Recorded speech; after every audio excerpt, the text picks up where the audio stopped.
right, here we are at Hofstra University on Long Island. Coach, you are an alum. Yeah.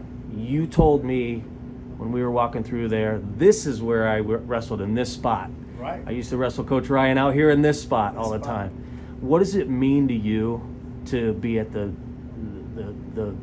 helm of the program that you cut your teeth in as a collegiate wrestler? I get asked that question all the time, and it's easy and hard to answer at the same time, right? Like I like to put things in a small world. I think about this sometimes, and I want to feel like I'm blessed, right? And when I say I'm blessed, I feel like I'm blessed that I had good parents that instilled hard work, that I worked my butt off, and I got to places and people wanted to be around me, so I got to, I got to kind of grow with myself. So, but at the end of the day, as we were talking about before, hosting the national tournament at Madison Square Garden, how many head coaches, I want to put this in perspective, I grew up 7 miles away from this building. Yeah. Never qualified for New York State, no one wanted me, right? I was a walk-on, no one wanted me. Found my way at Hofstra from this backyard, ended up having a pretty successful collegiate career, coaching, been a grad assistant, second assistant, a head assistant, associate head coach, Northern Illinois, Binghamton with Papadatos, UNC, with Colad and CD Mock, at Hofstra before that, and all the way back to Hofstra. And then here I am hosting, I'm the head coach of my alma mater that's pretty much in my backyard that we're hosting the NCAA tournament in Madison Square Garden. How many people can probably say that? I might be the only one. You probably are. Right? I can't even. It gives me chills. I can't even think of anybody. I remember thinking about that. Like, we are hosting the national tournament at Madison Square Garden. I'm the head coach of Hofstra that grew up in Levittown, 6 miles away. Yeah. Like, I can run to this. I ran to this building from the house I grew up in. I've done it. To make weight, I've done it. You know what I mean? So,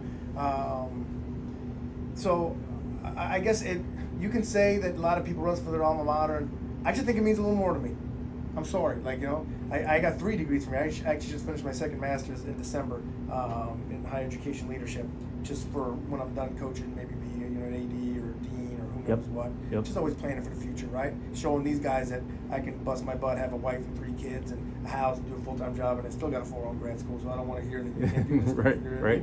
I mean? So, I guess this place found me, and I found it, and I've always was super connected to it, even when I was coaching other places, right? So it's my home, it's my home, right? It means a lot, because no one wanted me, right? And Tom gave me a chance, and I proved it with my blood, sweat, and tears on those mats that are underneath the mats we wrestle on. Yeah. And I still have some of the gear that at my house that I wore in there, and it definitely means a lot. It means the colors. As I try, when I talk to people, if you lose, right? Not only did you lose, I lost because I coach you, and my alma mater lost. You know what I mean? Like, yeah.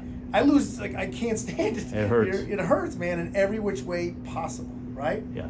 When I coach other places, I didn't want Hofstra to lose, except unless we were wrestling, Mm-hmm. right? Mm-hmm. If we were wrestling them, great. If anyone else was wrestling, I wanted them to win. You know what I mean? Because it's my alma mater, and I have friends, and I root for, I always root for Ohio State because Tom's my coach and my buddy. I always root for NC State because me and Papadatos are close. I'm allowed to beat them, which is a tall task, but I don't want anyone else to beat them. And when I wasn't at Hofstra, I didn't want no one to beat Hofstra, except, like I said, unless it was me on the other side, then I wanted to win that dual meet or that individual match. So I don't want to say it means more to me than other people, but it means more to me than other people. Yeah. I actually think I have more weird ties into it than some other people. So I bleed and breathe this thing every single day. So you mentioned a Big Ten coach that was your coach. You mentioned, Papalizio that you coached with at Binghamton. Yeah. Now he's at an ACC school. Yeah. Those programs being bigger, I guess, in stature. Right. But you're not afraid to go out there and wrestle those teams. You can't be. Right. So tell me about the philosophy of your schedule, how you talk to your wrestlers, and the opportunity that they have coming here that maybe they couldn't get at one of those schools if they're sitting behind somebody else. For sure. Yeah, that's over here we're gonna wrestle those schedules. Like we're gonna be at Vegas, we're gonna be at Midlands, we're at the Northeast Classic, which are a ton of good guys. We're probably going to the Army tournament. Last year we wrestled Wisconsin, Rutgers, Virginia Tech, Northern Iowa, Arizona State. We were at the national duels last year. You know what I mean? The year didn't end up the way we wanted. We we got, 4 of our guys ranked top 25 in the country didn't wrestle a match for us last year. That was tough, really tough. Losing some really good guys that not only say they're good because of rankings, that have been to the national tournament and won matches there. You know what I mean? And now here they are supposed to be in our lineup, and we were just, it was a tough task. But you got to put yourself in those situations, because those are the guys you have to beat. So I believe when you got nothing else, false hope or false confidence is better than no confidence. But you also need some real true stuff, right? Mm-hmm. So you have to run into those guys to see where you're at, Mm-hmm. see what you need to work at. And you go to a place like Ohio State, and listen, I love Tom, I'm very good friends with Pat. In fact, we got a transfer from Ohio State, we got a transfer from NC State coming in next year. Mm-hmm. Both very good, nationally ranked guys in high school. One has got 1 year of eligibility left, one has 4. Both did very well competing. One went 11-2 redshirting, another one went 20-3. But the guy that starts over is ranked number 2 in the country, right? So, maybe you're number 16, but you don't get to wrestle at the ACC tournament because the number 2 guy is there trying to win an NCAA title, and so now you have an opportunity where anyone can beat anyone. Let's try beating them in the quarterfinals and nationals instead of the wrestling room. Yeah. You know what I mean? Yeah, anything can happen, and we've seen it at that national tournament. Right. 16, you got just as good a shot as anybody, right? Let's beat them at the national tournament with different singlets on, Mm-hmm. right? Now, is that saying going to those big time schools is a mistake? Of course not. You just got to know what's right for you, and I try telling people that all the time. Again, I'm very good friends with Papadatos. I did a lot of stuff with John Smith, and I always remember John would always be like, Danis, we should have came to Oklahoma State. I would have had you be a 3-time All-American. I'm like, well, you never recruited me, John. Right. You know what I mean? You never recruited me. He's like, you would have made it. I'm like, I appreciate it. I believe I would have made it. And then talking to Pat on those situations, and I hope Pat doesn't kill me for using his words, but Pat always talks about, he'd be like, listen, it's definitely different, and there's pros and cons. He's like, but things that you probably never had to worry about, Dennis, when you were wrestling in Hofstra. He's like, I was 17-0, ranked number 1 in the country, and I was afraid if I lost a match, I wouldn't start because Cormier was my backup. Right? 17-0, ranked number 1, afraid if I lose a match, yeah, I may not be the starter next week. Right? Yeah. He's like, you got to be prepared for that. Now, some people can win a national title with that pressure, and some people won't win it because of that pressure, but they're good enough to win it. Yeah. So you might as well do it at Tennessee Chattanooga. Might as well do it at Hofstra, right? Might as well do it somewhere else, right? So that doesn't make you less of a person. You just need to know what you need. Some people need that motivation. That's what's going to keep them on the straight and narrow to win it. Mm-hmm. Some people, they're not going to win it because of that pressure, right? And doesn't mean you can't handle the pressure. You just got to know what you need. So I try to tell kids, you find the fit. I know you went there and you saw the room and you fell in love with this, but what are you going to do on February 7th when it's after February 6th? It's the same thing over and over again, and you're not getting the attention you want. And, some people need a lot of attention. Some people don't want any attention. Know what you need to succeed and pick the place that's going to help you there. And you may need to go to Oklahoma State, and that's how you're going to win. Or you may need to go to Iowa, and that's how you're going to win. Or you may need to come here, and that's how you're going to win. Yeah. We've beaten Iowa guys before. We beat 3 years ago, Mike Hughes beat the Oklahoma State guy in the All-American round. Yep. Well, I was there, coached them. We won by a 9. So we've done. You can beat those guys at other places. Now, does that mean they're unbelievable programs? And that's not putting them down. A lot of more kids have to realize you got to go what's right fit for you so you can have success. Because as great as you want, you may be great. You may end up being the backup. Yeah. You've used the word kid a number of times. That's the problem, right? They don't know what they don't know. They see stars in their eyes. They see that singlet that they want to be in and all that. As we mature and we get older, we look back, and I keep using the word opportunity for programs like this. Right. I had 2 wrestlers myself, my boys, and it was D1 or bust. That's just the way I'm going to go. But they never even considered stepping outside of, a MAC school or a Big Ten school, or being from Ohio. You've got an Ohio guy on your roster. Right. We've had it before too. Yeah. So and before. So how do you? I use the word opportunity. How do you translate what opportunity they can have to recruits sitting in your office that's maybe undecided about what they want to do because they see stars in somebody else's program? I try to tell that story, and I make it very clear. And this is how I operate. I make it very clear to kids. This is what we offer. This is what we offer to help you be good. If this is what you want, then we may be the right fit. You know what I mean? I tell guys all the time, if you want 50 guys in the room, I'm never going to have it. I have a 27-man roster camp, right? If you want your backup also be good to win a national title, it's probably not feasible here. We cost $74,000 a year. We have a certain amount of scholarship money. So, like, you know, will you have great workout partners? Absolutely. Like, will you have about 5, 6 guys you can? Yes, right? So what do you need to get done? If you need the other guy that you rank first in the country and the guy ranked second in the country is in your room, if you need that to win, we're probably not going to be able to offer it here, right? Know what you want, and I'm very transparent on this is what we offer. This is the proof. We've had 30 All-Americans in our past. Mm-hmm. We've finished top 10 in the country before as a team, Mm-hmm. right? Mm-hmm. You know, we've beaten these teams in duels. Mm-hmm. I've been a coach. We've beaten Big Ten teams. We've beaten ACC teams. We've beaten Big 12 teams. We've beaten them all. Not just me. You know, since Tom Ryan days and before. So you can beat those guys. You don't have to be there to kind of get it done. And we kind of build that story of, you know, again, really, I'm very big on. I don't believe in convincing someone to come here. Because if I'm convincing you to come, you really don't want to be here. I want you to want to be here because you realize this is where I need to be successful. Yep. And then, now we're starting off on the good foot, knowing that I won't lie to you. Because I never understood, I'm not saying other coaches lie. I've had horror stories, right? And I just don't get the idea because they're going to find out, right? Eventually the truth comes out. And now how are you going to start on a line? Do you think that kid wants to wrestle at that place and for you? And when they get here, it wasn't exactly what you told them it was going to be? Yeah. So I'm very upfront and honest on what it's going to be. Mm-hmm. This is who I am. You know, I love, my sisters laugh all the time.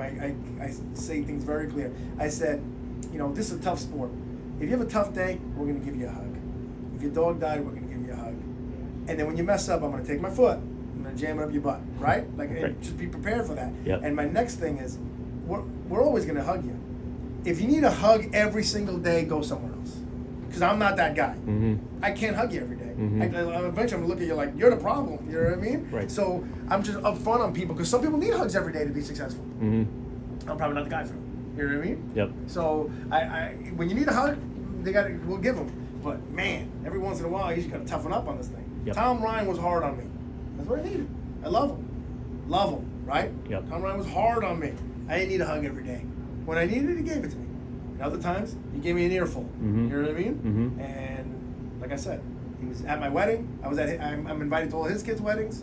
And as I said before, you know, I held his son's casket at his funeral. Mm-hmm. You know what I mean? Mm-hmm. So, and he said, he said some things that hurt my feelings when he was my coach. But he said it because he wanted me to win. Right. Right. So I do better with guys that understand that, and I'm very vocal about that. Talk to me about the atmosphere of the campus, and what I mean is you grew up. You said right down the street. Yep. You're a Long Island kid through and through. Right. And obviously that's where we sit. You got a kid from Clovis, California on your team. Right. What atmosphere does he experience that's completely different? Clovis, California is completely different. Totally. What's the atmosphere like on campus here? It's a good melting pot. We have a lot of internationals.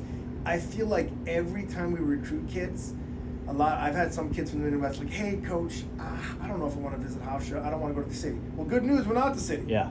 We're the suburbs. Right. We are 10 minutes away from the beach. We are 25 miles away from Manhattan. You want to go to Manhattan, you go to every day. Right. I haven't been there in 2 years. Right. I don't like it. Right. You want to go? Go. Right? We're the suburbs, right? I have a white picket fence, right? And I live 7 miles away. I mow my lawn on Sundays. You know what I mean? And go to church. So Yep. But if you want the beach, it's right there. If you want the middle of nowhere, go down 25 miles in Suffolk County. It looks like Nebraska out there, right? Yeah. You want the hills? We're an hour and a half away from the Catskills. You want the city? We're a 30-minute train ride. Yep. But we're kind of here, so we kind of offer everything to everyone. And I'm very, very big on diversity. Like, I love that on our team this year we have white kids, black kids, Native American kids, Christian kids, Jewish kids, kids from California, kids from the South, kids from New York, kids from the Midwest, and I believe everyone brings something. And at the end of the day, when you're mixed like that, we're all combined by one thing, it's that. And I think that's important. Now, I want to keep every good Long Island kid home. Let's get that straight. Mm-hmm. But if we only have Long Island kids, I think we're going to be lacking something. And Long Island also has LIU, and the rest of the country recruits Long Island too, right? Right. Ja'Cory Deemer is a Long Island kid. He's at Arizona State. Right. Redding's a Long Island kid. He's at Iowa State, right? So we can't win at a high level if we only get Long Island kids. I want to keep all the good ones here, and we want to fill them in with the kids from California.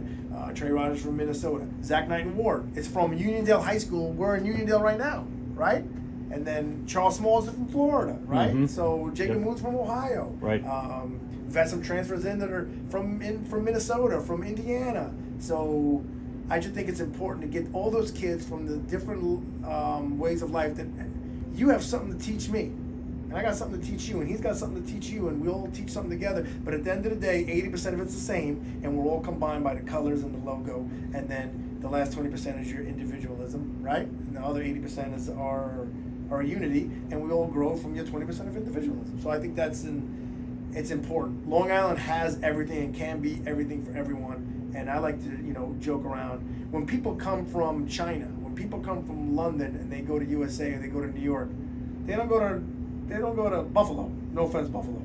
Right. They don't go to Binghamton. They don't go to Ithaca. Right. They come here. This is where you go. When someone says they come to New York, they come here. Mm-hmm. You know what I mean? Mm-hmm. We are the mecca of the universe. Mm-hmm. You know what I mean? Because Mm-hmm. we have New York City so close by, which helps us academically in a lot of things. So you can get everything you want out of being here. It's small enough that you can be by yourself, and it's big enough that you can have everything you want. So, and I find people when they come on visits, a lot of those Midwest kids and kids, they're like, "Coach, this is different than I thought. You're right. I can do this, right?" And I try to always relay that message that we can be anything you want it to be. And at the end of the day, we got good academics and we got a wrestling room. And what else do you need? Right. So talk to me about those academics. What's classroom size like? What kind of majors are you focused on? Is it everything? Is it?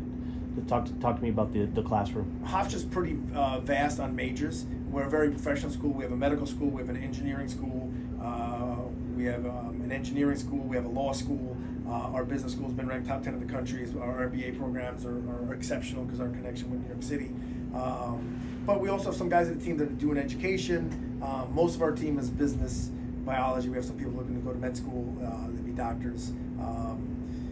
We compete, that we're always trying to get that, kid that has those Ivy League grades. That's what Hofstra's always looking for. That's why we're in the IWA. We compete with those schools. And I didn't say we're an Ivy League school. I think the president would like to be. The Ivy League doesn't expand, right?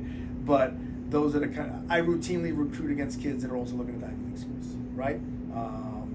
That's kind of where we're at. And there's usually a lot of kids here that also looked at Ivy League schools and came to school here that didn't even play sports. So that's kind of our niche, that mid-major niche. Us and Drexel, right? Mm-hmm. We're pretty similar. Like that's whole good school academically.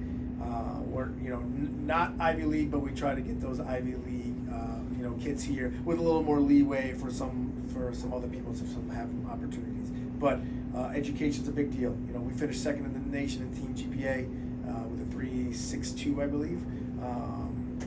So it matters a lot here, and we try to get those smart kids that take care of school without me having to nag them. Yeah. I want to help you finish high crotch. I don't want to make sure you go to math class. Right. Like, help me help you. Like, get that stuff out of the way. Take care of it so we can help you train, so we can help you eat right, so we can help you learn how to finish a single leg when you're popped up in the guy trap show. Right. I don't want to help you do your statistics. Let your statistics teacher help you do statistics. You know what I mean? Mm-hmm. So academics are a big deal around here, and I try to recruit the kids that fit that mold. So it's been a lot easier to kind of get that done. That's why we had 8 academic All-Americans last year. We had 4 this year. In the last couple of years, we've had over 20 in the last 4 or 5 years, because guys find a way to succeed. So, but we have pretty much every major, especially grad school. We have so many options. Like right now, the transfer portal has been so crazy with grad transfers. We pretty much have everything that everyone wants. So it's been kind of easy to get some of these grad kids to be interested, because we have programs that a lot of other schools don't have. Interesting. Okay, so let's switch gears to wrestling product. Right, last year was a little bit of a down year. You talk about behind you are all the credentials of all your years. You won't even put the one from last year up. So I leave it there to remind me. Yeah, it's a reminder. So that maybe a little bit of a down year. What are you looking for product out of your team now? What motivates you as a coach to get in this room every single day and get on those guys to be the best wrestlers that they can be? You do it no matter what the year is, right? And the down year wasn't from, I don't believe we did the wrong thing as coaches, and I don't believe the guys did the wrong thing as athletes. We had the worst luck ever. A kid not vaccinated can't compete all year, right? And other kids got injured, missed a whole year. So we had 40% of our scholarship money tied up in the people that couldn't even practice. Forget not wrestling the singlet. They couldn't practice. They couldn't even help us develop the guys we were putting out there. Then we're redshirting another 20%. We had like 35% of our scholarship money in our starting lineup, the line that we put out there. And we're wrestling Virginia Tech and Northern Iowa and Arizona State. And like it was not meant, it wasn't supposed to be. We had the worst series of weird bad luck. And we chalked it up for that. And it is what it is. Now, will we learn from it? Yes. Does that mean we should make some adjustments? No, we're going to make some adjustments on some things we learned on the but let's not get it twisted. We had the most unfortunate, weird, bad luck that I think any team in the country had last year. And is that an excuse? Yes. Is it the truth? Yes. So I'll say it. But I don't pretend to live easily because it's an excuse, right? I'm still going to try to right the wrongs, but it doesn't make me feel better or pacify me because I'm saying it, because it's the truth. I was here. I know what happened. Like, the team loved each other. We had a great culture, and then you were just kind of like, I can't believe did he just tear his labrum? Like, oh my God, like, did he get a concussion? Is he, it was bananas. Like, nothing I've ever seen before in all my years of coaching anywhere. So, we'll make some adjustments from it. And we plan on being right back on track. We've already have 8 new guys coming in. We still got 4 more roster spots to fill, and we have some good recruits on campus right now. We got good recruits around campus last week. Hopefully in the next 2 weeks or so, we'll finish up those last 4 spots, and we expect to be ready to be at the Vegas and the scuffle with a team that can compete at that level. So that's the plan. And I think we'll just be a little more geared and ready to deal with the punches. There's nothing we could have did this year. It was weird. Like, it was just, guys got hurt and then backups got hurt. You were like, oh my goodness. Like, what is it? Then you'd be like, are you overtraining? We're not. I'm telling you, it was weird. Like, our trainer was like, I don't know what to tell you, Dennis. Like, you know what I mean? In fact, there was a point that we were undertraining because I was so nervous I hurt we were going to get, which was costing us matches. Then I'm like, you know what? We're not undertraining anymore. We're out of shape, and I don't believe in being out of shape, so we're going to train even if it means guys are going to, what are we going to do? Yeah, right? Yeah. So it was this weird whirlwind.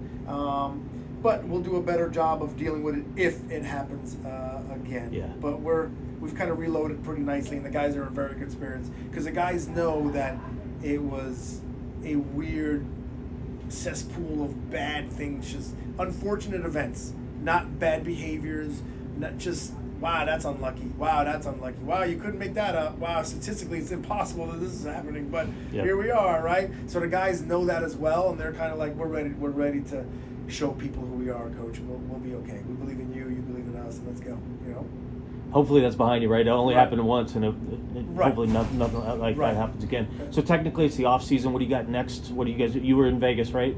Actually, Zach was. He hurt his ribs. And, he hurt his ribs in the tournament before wrestling Fernandez in the finals of that thing at Rutgers.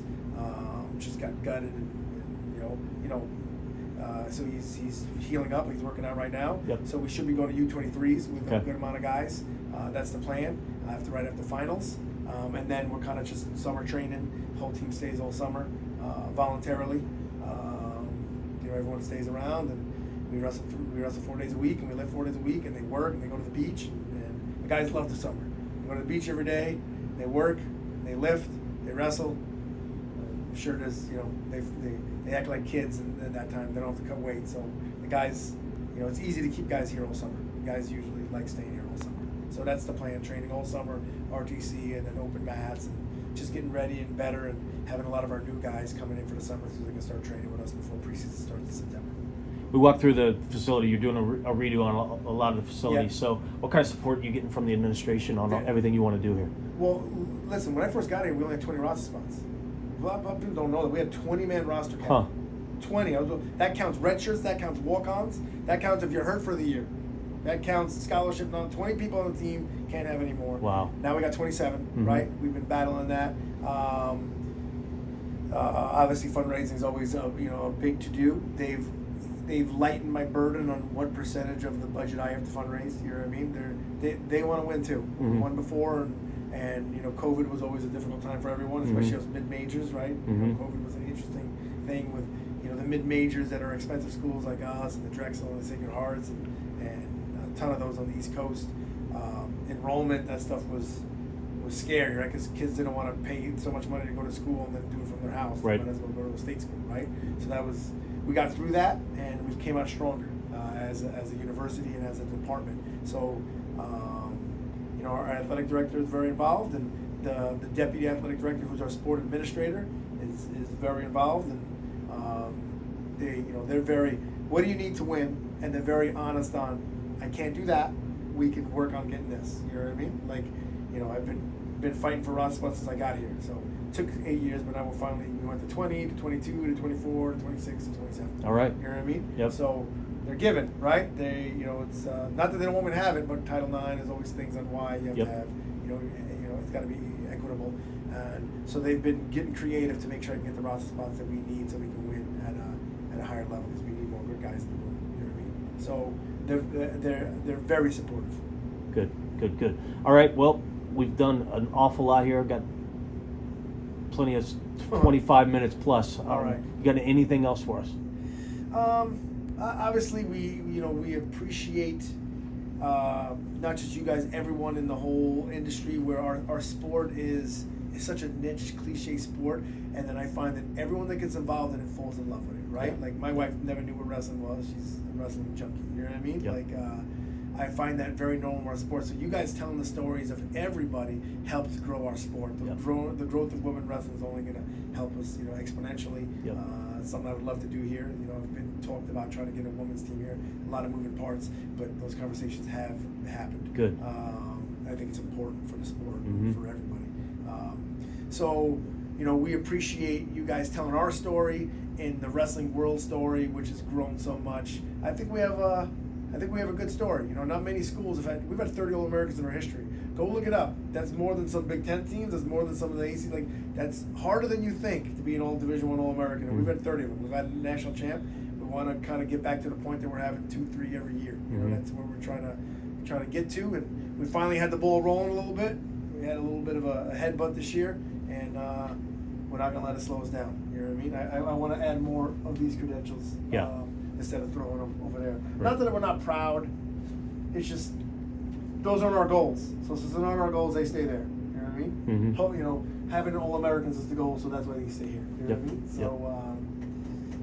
Yep. So, but we're working. We believe we work just as hard as anyone else, and we appreciate you guys telling the story. And like I said, listening to us. And if you got no headache kids, we'd love to have them. What I mean by no headaches is I'm not saying that you're not going to be socially okay, but wrestling and school are going to be the most important things, and that's where you're going to take care of everything else, so we can focus on fixing wrestling. You know what I mean? Mm-hmm. We're always looking for those no headache kids. Come in, yes, coach, love you, coach. I'll give you everything I got. You give me everything you got, and work well in those relationships. So, if you got any of those kids, would love to have them. Awesome. All right, Coach. Thanks a lot for your time. Appreciate the tour, and it's been great to get to know you. Appreciate it. You too, man. Thanks.